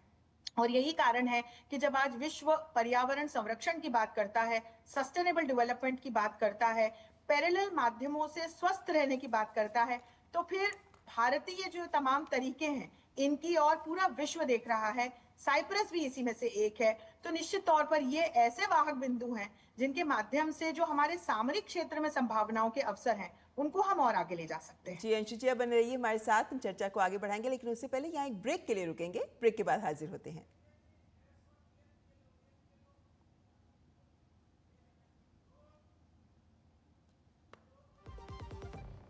सुनो, एक अच्छी इंश्योरेंस पॉलिसी एआई से पूछते हैं।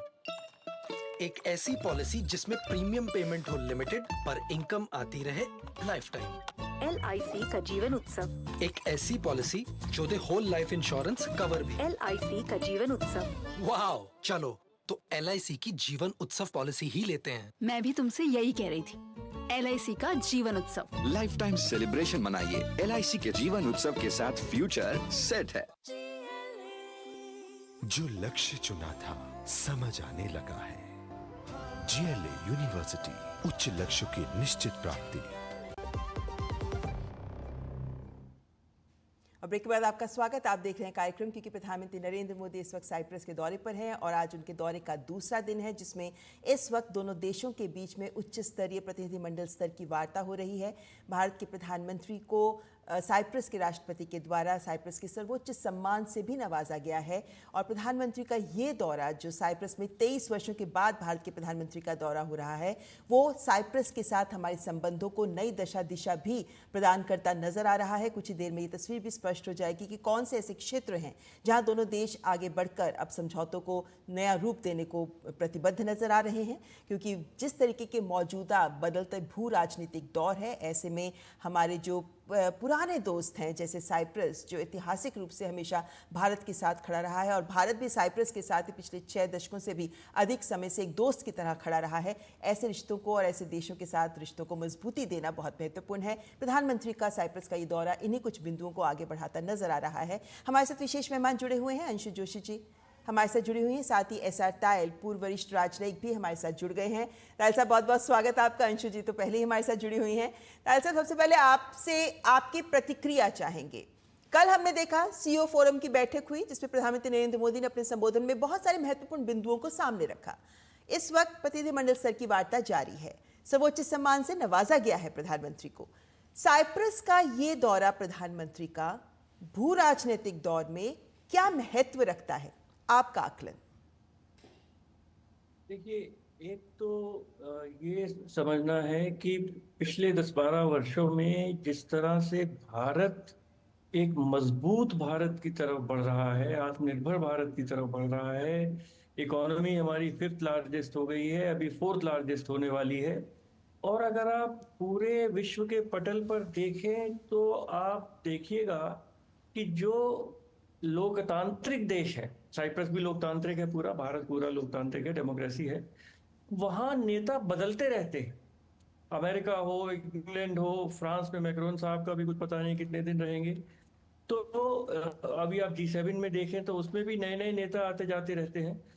तो विश्व के पटल पर और विश्व के जितने नेता हैं, जितने देश हैं, उनका एक जो अनुमान भारत के बारे में है, अब वो बहुत ऊंचा है। भारत के बारे में एक इकोनॉमिक देश, इकोनॉमिकली स्ट्रॉन्ग देश और सामरिक रूप से एक मजबूत देश, जो दुनिया में स्टेबिलिटी चाहता है, दुनिया में प्रोग्रेस चाहता है, दुनिया में प्रोस्पेरिटी चाहता है, और कहीं भी कोई भी अगर अस्थिरता है उसमें कोई सॉल्यूशन चाहता है। तो इस तरह, और भारत के प्रधानमंत्री ने ये प्रयत्न किया है कि जो देश जहाँ बहुत दिन से विजिट नहीं हुई या वहाँ भी वो जाएं और वहाँ के नेताओं से, वहाँ के लोगों से, वहाँ के जो नीति निर्धारण करने वाले लोग हैं, जर्नलिस्ट हैं, थिंक टैंक्स हैं, उन सब से एक डायरेक्ट रिलेशनशिप एस्टेब्लिश करें। और उसमें मैं समझता हूँ कि प्रधानमंत्री मोदी बहुत ही सफल रहे हैं। हर देश में जहाँ वो जाते हैं, वहाँ के नेताओं से, वहाँ के राजनेताओं से और और लेवल्स पर भी भारत का पक्ष रखना, भारत को एक पार्टनर के रूप में, भारत को एक मित्र के रूप में, भारत को उनके अपने जो भी सपने हैं उसमें एक भागीदार के रूप में वो भारत का पक्ष रखते हैं, भारत को सामने रखते हैं।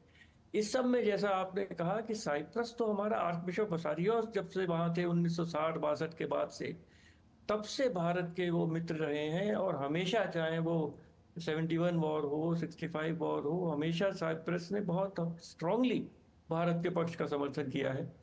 बहुत शुरू से यूएन सिक्योरिटी काउंसिल के परमानेंट मेंबर के रूप में साइप्रस के वक्तव्य आए हैं और उन्होंने हमेशा भारत का समर्थन किया है। इस समय जिस तरह से दुनिया बदल रही है, दुनिया के समीकरण बदल रहे हैं, पूरा जो एक स्टेट ऑफ फ्लक्स जो कहा जाता है, राजनीतियां बदल रही हैं। कोई सोच नहीं सकता था कि यूरोप और अमेरिका के बीच में इतनी जबरदस्त दरार पड़ सकती है, और हर देश, चाहे साइप्रस हो, और हर ग्रुप, चाहे वो यूरोपियन यूनियन हो, वो रीअसेस कर रहा है कि दुनिया में कौन मित्र है, कहाँ किसके साथ हम ज़्यादा पास जाएं, किसके साथ और अच्छी दोस्ती प्रगाढ़ित करें। इसमें भारत का भी एक बहुत ही लक्ष्य है, कई सालों से कोशिश हो रही है कि यूरोपियन यूनियन के साथ हम और अपनी आर्थिक संबंध बढ़ाएं, इकोनॉमिक संबंध बढ़ाएं। एफटीए की बात कई वर्षों से चल रही है।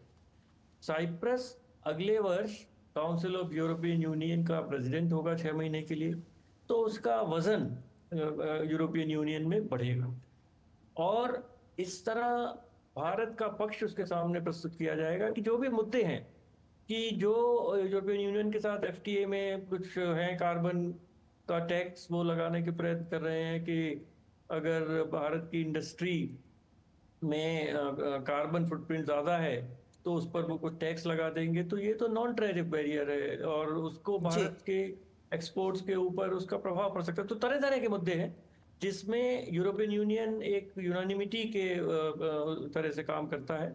तो भारत का पक्ष साइप्रस समझे, और यूरोपियन यूनियन में हमारे साथ जो एफटीए के डिस्कशंस हों और सामरिक डिस्कशंस हों, उसमें भारत के पक्ष को समर्थन करे और उसको आगे बढ़ाए। मैं समझता हूँ ये एक बहुत बड़ा लक्ष्य प्रधानमंत्री की विजिट का रहेगा और इसके परिणाम अवश्य सामने आएंगे।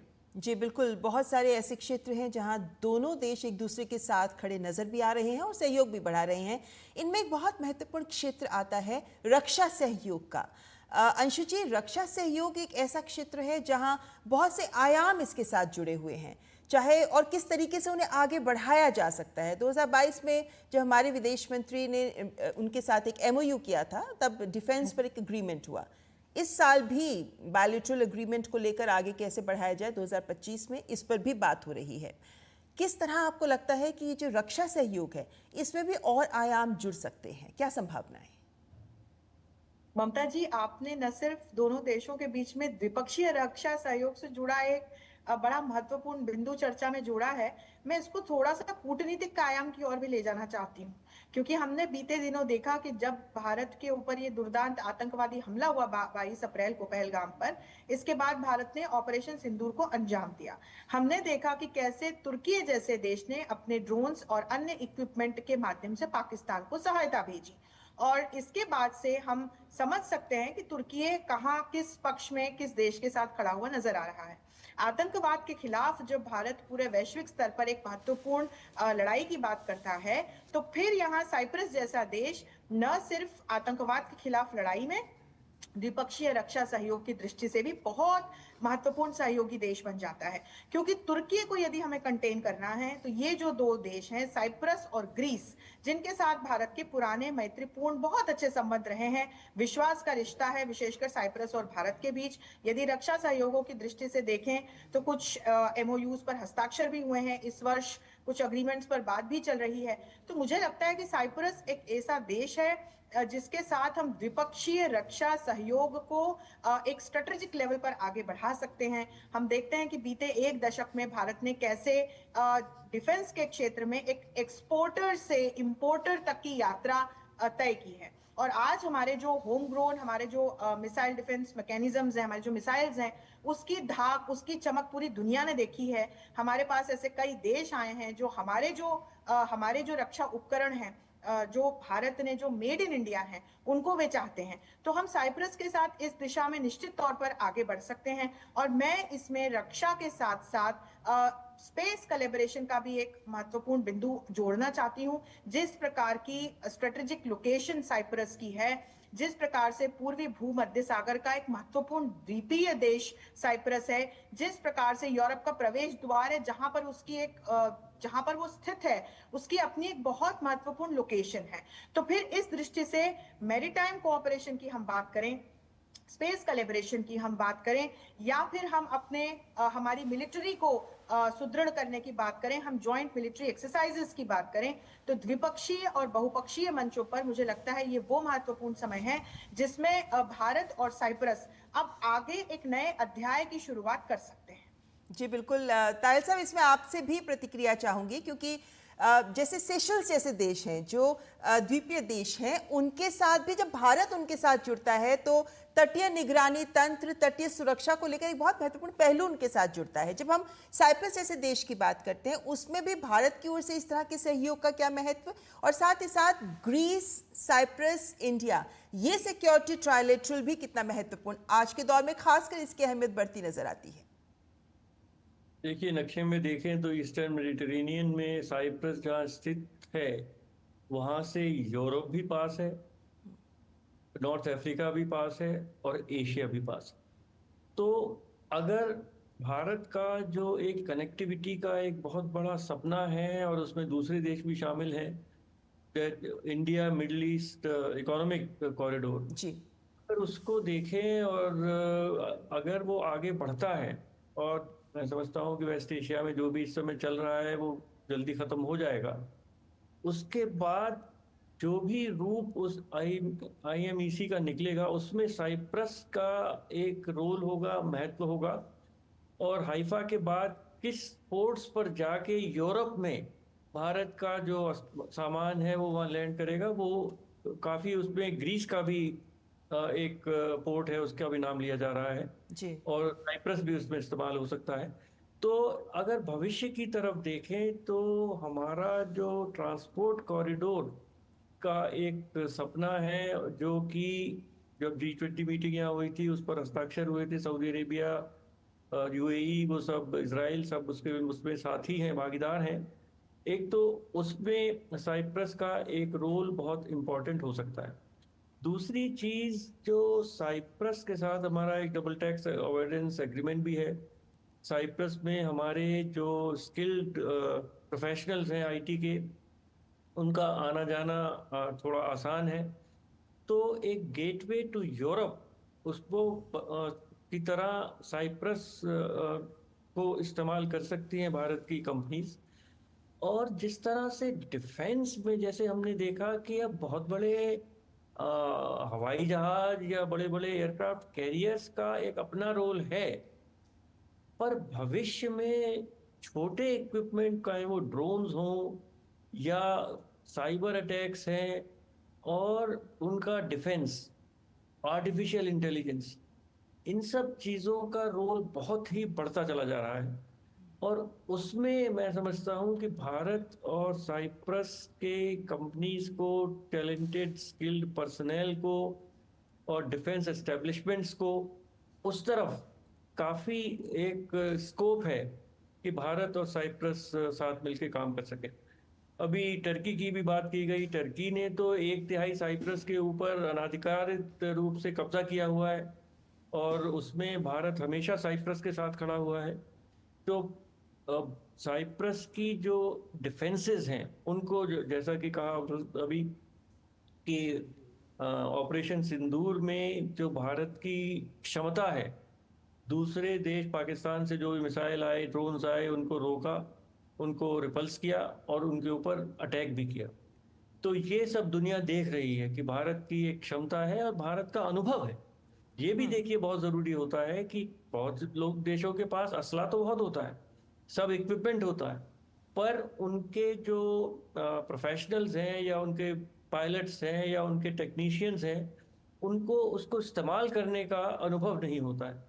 भारत के पास दोनों चीज़ें हैं, अनुभव भी है, बहुत सक्सेसफुल अनुभव है। और साइप्रस की जो डिफेंसिव जो भी उनकी नीति है और डिफेंसिव उनका इक्विपमेंट है, एंटी रडार सिस्टम्स होंगे, एंटी मिसाइल सिस्टम्स होंगे, उसमें भारत और साइप्रस अवश्य आगे बहुत सहयोग कर सकते हैं। और उसमें भारत को कुछ भी सामान वहाँ सप्लाई करने में इस समय अब कोई भी आशंका नहीं होगी, क्योंकि तुर्की ने एक जो स्टैंड लिया है ऑपरेशन सिंदूर में, वो बिल्कुल भारत के खिलाफ है। तो भारत बिना किसी हेजिटेशन के साइप्रस को जो भी वो मांगेगा वो सप्लाई करने में बहुत ही खुशी होगी भारत। जी बिल्कुल, और इस चर्चा को हम और आगे बढ़ाएंगे, लेकिन उससे पहले यहाँ एक ब्रेक का वक्त हो गया है। ब्रेक के बाद हाजिर होते हैं। सुनो, एक अच्छी इंश्योरेंस पॉलिसी एआई से पूछते हैं। एक ऐसी पॉलिसी जिसमें प्रीमियम पेमेंट हो लिमिटेड पर इनकम आती रहे लाइफ टाइम। LIC का जीवन उत्सव। एक ऐसी पॉलिसी जो दे होल लाइफ इंश्योरेंस कवर भी। LIC का जीवन उत्सव। वाओ, चलो तो LIC की जीवन उत्सव पॉलिसी ही लेते हैं। मैं भी तुमसे यही कह रही थी, LIC का जीवन उत्सव। लाइफ टाइम सेलिब्रेशन मनाइए LIC के जीवन उत्सव के साथ। फ्यूचर सेट है। जो लक्ष्य चुना था समझ आने लगा है। GLA यूनिवर्सिटी, उच्च लक्ष्यों की निश्चित प्राप्ति। और ब्रेक के बाद आपका फिर से स्वागत। हमारे साथ इस वक्त हम चर्चा कर रहे हैं भारत साइप्रस संबंधों की। प्रधानमंत्री नरेंद्र मोदी इस वक्त निकोसिया में ही हैं, जो साइप्रस की राजधानी है, जहां इस वक्त उच्च स्तरीय वार्ता चल रही है, जिसके बाद समझौतों पर हस्ताक्षर होंगे। जब तस्वीर हमारे सामने आएगी कि किस दिशा में दोनों देश आगे बढ़ रहे हैं, कौन से महत्वपूर्ण सहयोग के क्षेत्र हैं जिनमें दोनों देश प्रतिबद्धता दिखा रहे हैं साझेदारी की और सहयोग की। तायल साहब और अंशु जी दोनों हमारे साथ बने हुए हैं। अंशु जी, अभी हम लगातार किस तरीके से बात कर रहे थे कि रक्षा क्षेत्र में सहयोग कैसे और कैसे विभिन्न देशों की जो साथ हमारे रिश्ते हैं, खासकर ऑपरेशन सिंदूर के माध्यम से जो हालात हमारे सामने उत्पन्न हुए, उसके बाद साइप्रस का ये दौरा कई बिंदुओं को सामने रखता है जो हमारे लिए महत्वपूर्ण है। लेकिन इसमें आतंकवाद को भी साथ में देखा जाना बहुत जरूरी है। भारत लगातार न केवल ऑपरेशन सिंदूर बल्कि उससे पहले से भी ये प्रयास करता रहा है कि विभिन्न अंतर्राष्ट्रीय मंचों पर आतंकवाद के मोर्चे पर देशों को साथ लाया जाए। न केवल उसकी परिभाषा यूनाइटेड नेशंस में तय करने की बात, बल्कि ये जो गुड टेररिज्म, बैड टेररिज्म है, वो गुजरे दौर की बात हो गई है। आज आतंकवाद हर रूप में सबके लिए खतरनाक है। ऐसे में जब मल्टी फोरम में या यूनाइटेड नेशंस, FATF जैसे मंचों पर साइप्रस भी उन फोरम्स में शामिल है, और जहां आतंकवाद के खिलाफ हर आवाज, हमारे पक्ष में जो भी आवाजें हैं, उनको साथ लेकर चलना जरूरी है। इस एंगल से भी अगर हम देखें तो साइप्रस की भूमिका को आप कैसे देखते हैं? निश्चित तौर पर साइप्रस की एक बहुत महत्वपूर्ण सहयोगी देश के रूप में इस बिंदु पर हमें भूमिका बनते हुए नजर आती है, ममता जी। जब हम आतंकवाद के दंश की बात करते हैं तो इस दंश को भारत ने सालों साल अकेले झेला है। ये वो समय था 1947 के बाद का, आप समय याद कीजिए। लगातार भारत के ऊपर किस प्रकार से आतंकवादी हमले करवाने में पाकिस्तान संलिप्त रहा। अलग अलग टेररिस्ट ऑर्गेनाइजेशंस को उसने पाला पोसा, पनाह दी। भारत लगातार वैश्विक मंचों पर इस बात की गुहार लगाता रहा कि आतंकवाद का दंश न सिर्फ पूरे विश्व को सहन नहीं करना चाहिए, इसके खिलाफ सभी को मिलकर एक लड़ाई करनी चाहिए। हमने 9/11 के बाद देखा कि किस तरह से अमेरिका और पश्चिम के दूसरे शक्तिवान देशों को समझ में आया कि आतंकवाद का दंश क्या होता है, और इसके बाद हमने देखा कि एक ग्लोबल फाइट अगेंस्ट टेररिज्म अलग अलग वैश्विक मंचों के जरिए शुरू की गई। भारत इसमें हमें लगातार प्रणेता की भूमिका में नजर आता है। अभी पहलगाम पर जो ये आतंकवादी हमला हुआ है भारत में, इसके बाद भारत ने लगातार जो तमाम अंतर्राष्ट्रीय स्तर पर अपने कूटनीतिक प्रयासों से इस बात का प्रयास किया है कि जो ये तमाम लाइक माइंडेड नेशंस हैं, जिसमें साइप्रस भी एक है, वो आतंकवादी संगठनों, आतंकवाद और इन आतंकवादी संगठनों और आतंकवाद को पनाह देने वाले देशों को कंडेम करें। और ये जो एक महत्वपूर्ण उद्देश्य है, इसमें साइप्रस भारत को अपने साथ खड़ा हुआ दिखाई पड़ता है। लगातार साइप्रस के द्वारा जो स्टेटमेंट्स आए और भारत के समर्थन में हमें खड़ा हुआ दिखाई पड़ा, उससे हमें समझ आता है कि अलग अलग अंतर्राष्ट्रीय मंचों पर साइप्रस आतंकवाद के खिलाफ लड़ाई में किस प्रकार से एक सहयोगी देश की भूमिका निभा सकता है। दूसरा बिंदु हम इसमें तुर्की को लेकर के आ सकते हैं। हम देखते हैं कि कैसे वैश्विक स्तर पर पाकिस्तान जैसे देश की जो पहचान बनी है, वो आतंकवाद को पालने पोसने वाले देश के रूप में उसकी एक पहचान बनी है। लेकिन तुर्की जैसे कुछ देश हैं जो अभी भी पाकिस्तान को अपना समर्थन दे रहे हैं। तो इस एंगल से भी जब हम देखते हैं तो साइप्रस एक ऐसा वो देश है जो स्वयं तुर्की के द्वारा अपने एक पूरे भूभाग पर वर्षों से कब्जा झेल रहा है। हम जानते हैं कि कैसे बीच में एक बफर जोन बनी हुई है और कैसी स्थिति साइप्रस में है। तो साइप्रस स्वयं इस पूरे दंश को, इस समस्या को समझता है और ये भी एक कारण है कि अंतर्राष्ट्रीय मंचों पर जब भारत ये तमाम इमर्जिंग इकोनॉमीज की, विकासशील देशों की, ग्लोबल साउथ के देशों के नेतृत्व की बात करता है, भारत जब अंतर्राष्ट्रीय मंचों के रिफॉर्म की बात करता है, भारत जब यूएनएससी में अपनी परमानेंट मेंबरशिप की मांग को रखता है, भारत जब इस बात की बात करता है कि यूनाइटेड नेशंस में आतंकवाद की एक परिभाषा स्थापित की जानी चाहिए, इन तमाम लक्ष्यों में और इन तमाम उद्घोषों में साइप्रस भारत के साथ खड़ा हुआ नजर आता है। और इस दृष्टि से मुझे लगता है कि आगे अब जब यूरोपियन यूनियन की प्रेसिडेंसी, रोटेटिंग प्रेसिडेंसी जब साइप्रस के पास आएगी, तो उसके पास एक महती भूमिका होगी। भारत का जो ये एक महत्वपूर्ण लक्ष्य है आतंकवाद के खिलाफ लड़ाई का, और आतंकवाद को जो देश समर्थन देते हैं उनको कंटेन करने का, उनको कंडेम करने का, मुझे लगता है वहां साइप्रस एक निर्णायक भूमिका निभा सकता है। जी तैल साहब, आपकी भी प्रतिक्रिया चाहूंगी, क्योंकि जब हम आतंकवाद की बात करते हैं, रक्षा सुरक्षा की बात करते हैं, तो उसमें इंटेलिजेंस शेयरिंग भी आती है, उसमें साइबर सिक्योरिटी भी आती है, जिसकी बात आपने पहले भी की है, और अंतर्राष्ट्रीय मंचों पर साथ खड़े होने की बात हम देखते हैं। यूनाइटेड नेशंस की बात करें, ह्यूमन राइट्स काउंसिल की बात करें, हर जगह भारत का समर्थन करता दिख रहा है साइप्रस। लेकिन दोनों देशों के बीच भी जिस तरीके के आयाम है रक्षा और आतंकवाद से जुड़े हुए, कि आतंकवाद का सामना करने के लिए, आतंकवाद रोधी कदम उठाने के लिए हमारे बायलैटरल या द्विपक्षीय संबंधों में कितना दायरा बढ़ता नजर आता है? देखिए, जहाँ तक आतंकवाद का सवाल है तो भारत ने हमेशा इसको हर मंच पर उठाया है, हर बायलैटरल विजिट में, चाहे वो राष्ट्रपति की हो, प्रधानमंत्री की हो, विदेश मंत्री की हो, हर देश के साथ ये मुद्दा उठाया जाता है और हर देश भारत के साथ जॉइंट कम्युनिकेट में भी आता है कि इसको आतंकवाद के खिलाफ मिलकर लड़ाई लड़नी चाहिए और कोई उसकी सहायता ना करे, कोई फाइनेंसिंग ना करे, कोई शेल्टर ना करे। पर जब भारत में एक बहुत दर्दनाक आतंकवादी घटना होती है पहलगांव में और भारत उसके खिलाफ एक्शन लेता है, जो एक्शन केवल आतंकवादी संगठनों के खिलाफ और उनके सरगनाओं के खिलाफ लिया गया, और जो संगठन खुद यूनाइटेड नेशन सिक्योरिटी काउंसिल द्वारा डेजिग्नेटेड टेररिस्ट है, तब भी भारत, हमने देखा कि बहुत देशों ने इसको भारत पाकिस्तान के मुद्दे के रूप में देखा और आतंकवाद की लड़ाई के खिलाफ लड़ाई के रूप में नहीं देखा। इसीलिए हमारे मल्टी पार्टी डेलीगेशंस को 30 देशों में भेजा गया। मैं समझता हूँ कि ये एक लॉन्ग टर्म प्रोसेस है, कंटिन्यूअस प्रोसेस है, और जितने हमारे मित्र देश हैं उनको हमें समझाना बहुत ज़रूरी है कि आतंकवाद अभी समाप्त नहीं हुआ है। आतंकवाद का गढ़ अभी पाकिस्तान में है। जो पड़ोसी देश है, चाहे वो हिंदुस्तान हो, अफगानिस्तान को आतंकवाद की समस्या पाकिस्तान से इस समय हो रही, तो उसको वहाँ से ख़त्म करना, समाप्त करना बहुत ही आवश्यक है। और इसमें जो भी भारत ने कार्रवाई की है वो बहुत टारगेटेड है और बहुत स्पेसिफिक है। तो दो चीज़ों पे आप समझिए कि भारत ने जो किया है वो बहुत ही परेशान होकर किया है, और जबकि और कोई चारा नहीं रहा तब किया है। तो इसमें आप भारत का पक्ष को समझें और उसमें जहाँ भी है वो किसी भी मंच पर, जो अंतर्राष्ट्रीय मंच है, उस पे भारत का समर्थन करें। एक लेवल तो ये है।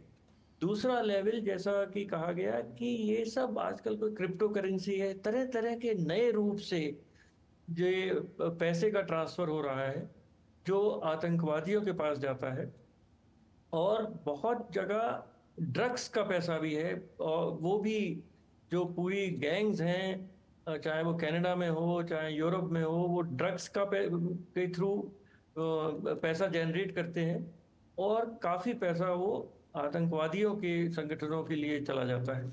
तो इसको ट्रैक करना बहुत आवश्यक है और उसमें अंतर्राष्ट्रीय समर्थन हर देश का चाहिए, साइप्रस का भी चाहिए। फाइनेंशियल एक्शन टास्क फोर्स ने साइप्रस का भी एक असेसमेंट किया था और उनसे कहा गया था कि वो ठीक है, वो सब जितने भी रिक्वायरमेंट्स हैं, 18 रिक्वायरमेंट्स हैं, हर देश उनको माने, वो साइप्रस मानता है।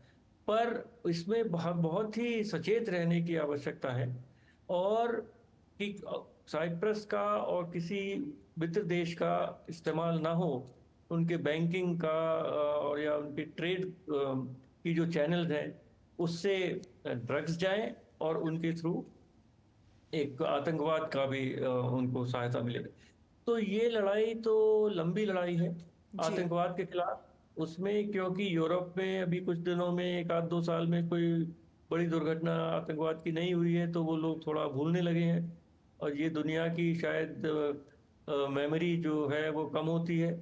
अब अमेरिका भी भूल गया है कि ओसामा बिन लादेन कहाँ था, और अब वो कहा गया वहाँ कि पाकिस्तान एंटी टेररिज्म में बहुत उनका समर्थक है। ठीक है, हर देश का अपनी नीति होती है, अपना असेसमेंट होता है, पर भारत का ये कर्तव्य है और ये हमारा काम है, राजनीतिक हो, सब डिप्लोमेट्स हो, राजनेता हैं जी तैल साहब, लेकिन जैसा आपने कहा कि अमेरिका का मानना है कि वो भूल गया है शायद कि ओसामा बिन लादेन पाकिस्तान में था, पाकिस्तान के पक्ष में बोलता नजर आता है अमेरिका, लेकिन वहीं भू राजनीति भी बदलती रहती है, क्योंकि इस वक्त अगर अमेरिका इजराइल के साथ खड़ा है तो इस वक्त पाकिस्तान ने स्पष्ट रूप में कहा है कि वो ईरान के साथ खड़ा है। तो ये इक्वेशन समीकरण लगातार बदलते हैं। लेकिन अगर हम एक और पक्ष की बात करें, आज के दौर की, खासकर प्रधानमंत्री जिस तरीके से देश में इनोवेशन और स्टार्टअप्स को आगे बढ़ाने की बात कर रहे हैं, साइप्रस जैसा देश भी चाहता है कि एक स्टार्टअप ब्रिज बनाने की बात हो रही है। इनोवेशन टेक्नोलॉजी में, एआई में तमाम क्षेत्र हैं जहां पर ज़रूरी है। विभिन्न देश, ये दोनों देशों की अगर हम बात करते हैं, दोनों देश किस तरह इस मोर्चे पर, आपको यहाँ पे रोकना चाहूँगी, इस वक्त कुछ ताज़ा बातें हैं, दृश्य हैं जो अपने दर्शकों के साथ साझा करना